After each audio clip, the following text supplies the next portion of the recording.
ஏன் ஞாயிற்றுக்கிழமை போய் கர்த்தரை ஆராதிக்கணும்?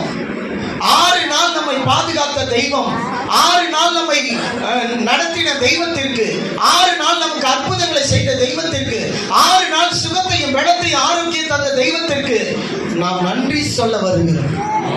அதுதான் ஆராதனை.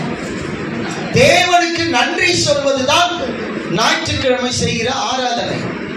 இந்த இடத்துல விண்ணப்பங்களையும் ஜெபங்களையும் நாம் ஏறெடுக்க போவதில்லை.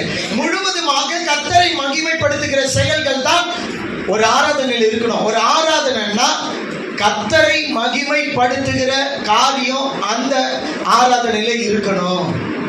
அந்த இடத்துல மகிமைப்படக்கூடிய ஒரே ஒருவர், அது நம் ஆண்டவராகிய இயேசு கிறிஸ்து மட்டும்தான். நாம் பாடல் பாடினாலும் சரி, நாம் ஆராதித்தாலும் சரி, தேவ செய்தியை கொடுத்தாலும் சரி, நாம் செய்கிற ஒவ்வொரு காரியங்களும் அது ஆண்டவருடைய நாமத்தை மகிமைப்படுத்துகிறதாக மட்டும்தான் இருக்க வேண்டும். அல்லேலூயா. அந்த இடத்துல வேற ஒரு காரியங்கள் அனுமதிக்கப்படக்கூடாது, வேற ஒரு காரியங்களை செய்யக்கூடாது.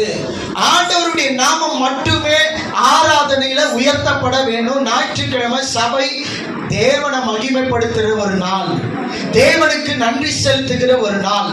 அதை நாம சரியா புரிந்து கொள்ள வேண்டும். அந்த ஞாயிற்றுக்கிழமையில மனிதர்கள் மகிமைப்படக்கூடாது, தேவன் ஒருவரே மகிமைப்பட வேண்டும்.